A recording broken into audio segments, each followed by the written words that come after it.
Hi, it's Steph here at the Bead Shop in Nottingham.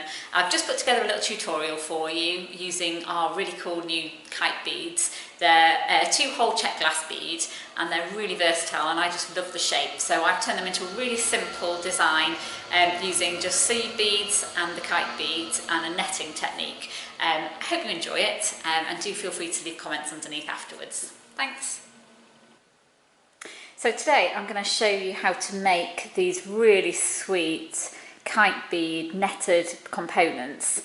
I just love the kite bead shape. They're just really elegant and I like a spoke as well and a bit of netting. So I've kind of combined all of those elements together and created what I think are quite sort of simple and very elegant shapes that can be worn really easily.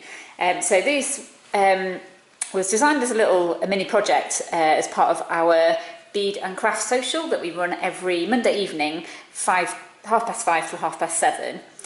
And the first and third Monday of every month we do a little project. So this was the first of our series of new projects. So rather than just keeping it to bead group, I thought I would show you how to make them yourselves.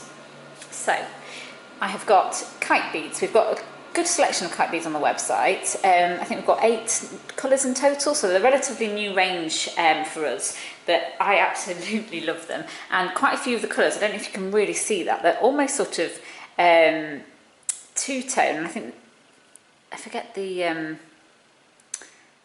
name for it. I think it's metal luster. I'm not sure if I'm getting that confused with one of the other ones, but the kind of sort of purple, these ones are purple with almost like a little hue of kind of gold. They're just lovely. So I'm going to team the purple ones with size 11 Czech glass iridescent blue just to make them really pop. Because these have got a bit of a matte finish to them, I'm going for shiny and I like that combination. So it's a really simple project in that you only need 2 beads. A lot of people have size 11 seed beads in their stash, but we sell a lot of those as well. And then kite beads are really like the main focus of this project. So I'm using Nino. I like to be able to tie my colours in. I am just using black for this mainly. It won't show up too much with my beads, but also then you can see what I'm doing. So you only need about 30 to 40 centimetres for this, so it's a nice little project. Let's cut a length of that. I'm using a size 12 beading needle.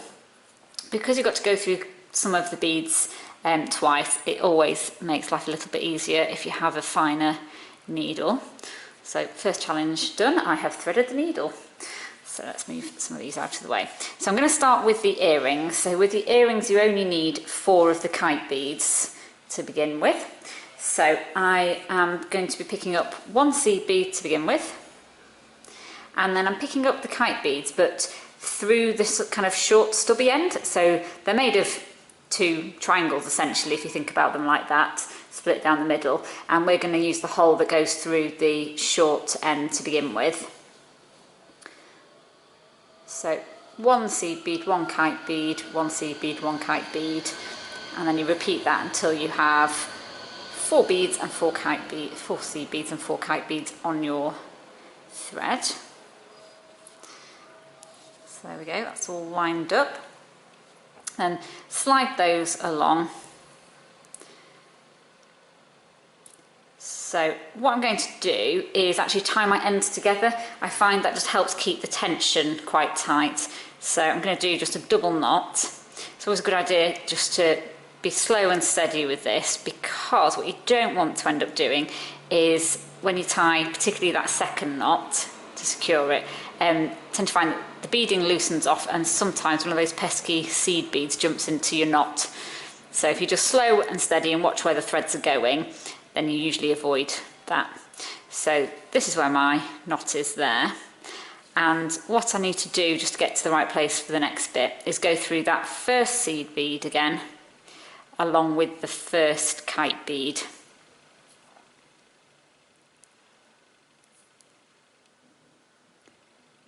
So coming out of the kite bead there, and then I'm going to go through the second hole in the kite bead, so on the same side of the bead but the opposite direction now because I've gone through that top hole. So I tend to find, because I'm right-handed, so I naturally want to work round towards the left, I'll just flip that over now to make my life easier.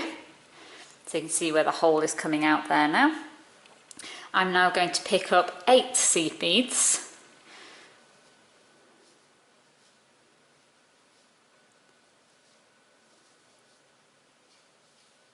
It's a really good idea to check that you have 8, 'cause sometimes an extra one jumps on your needle without realising. So I've definitely got 8 on there. So go through the next hole of the kite bead. So we're going through the second holes now. So I'm going to pick up another 8.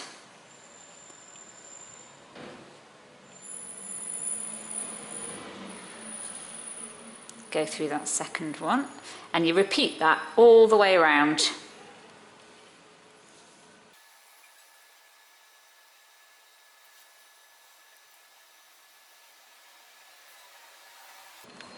So on this last set, I've picked up 8 beads. I'm going to go through that final kite bead, but I'm also going to go through the first 4 of that first set of seed beads that were added. So just through 4 there, and I can pull my needle through.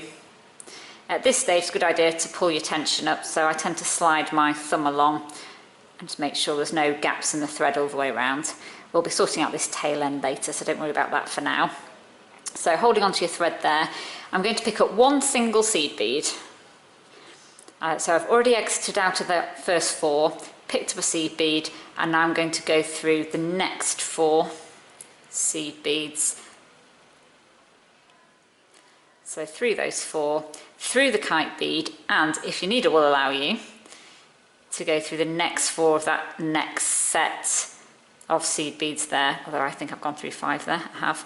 So just through 4 and pull your needle through again. So you basically, you can see the shape starting to come together now. You're adding points on, so you get a nice sharp corner.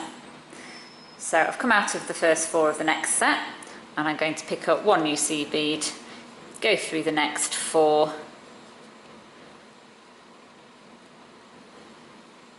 and then pull my needle through again.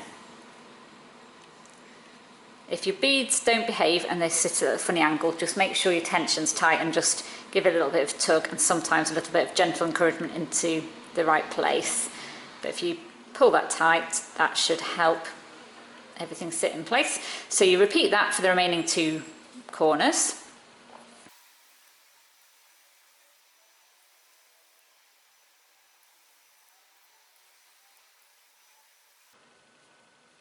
So once you're adding the very last corner bead in, you can go through the 4 and through to the other side.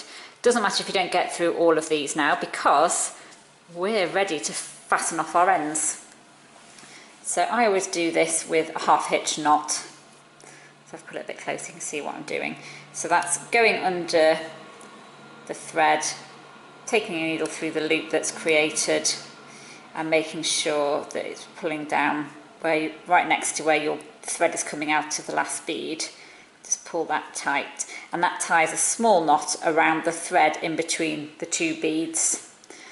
So then you can just do that a couple more times.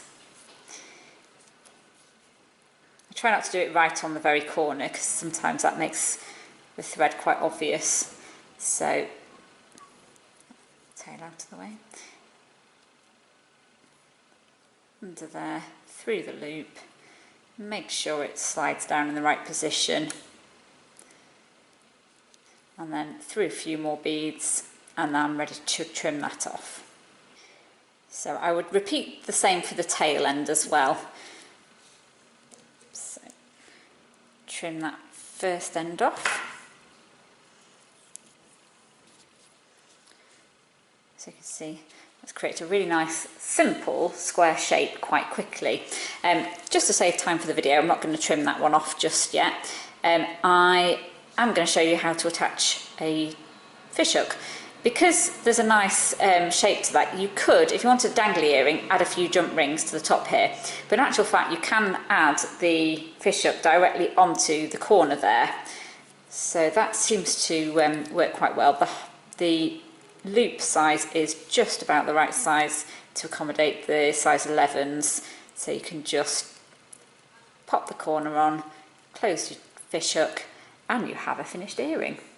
And you can see there, slightly different colourway with my original ones, hematite beads and the teal kite beads, and they're also, I really love these. So not only can you make earrings, and that's using 4 kite beads, I also created a pendant. So all that's different here is at the very beginning you pick up 6 kite beads with 6 seed beads, and then the same process, so you would pick up one of each, alternating all the way around, tie a knot, thread through the first seed bead and kite bead, and come back on yourself through the second hole. Then in between each point, because they're closer together, you actually only pick up 6 seed beads in between each kite bead, and then on the second round you still add just 1 single seed bead, but you'll be going through 3, adding a new seed bead and going through 3 more to create that point.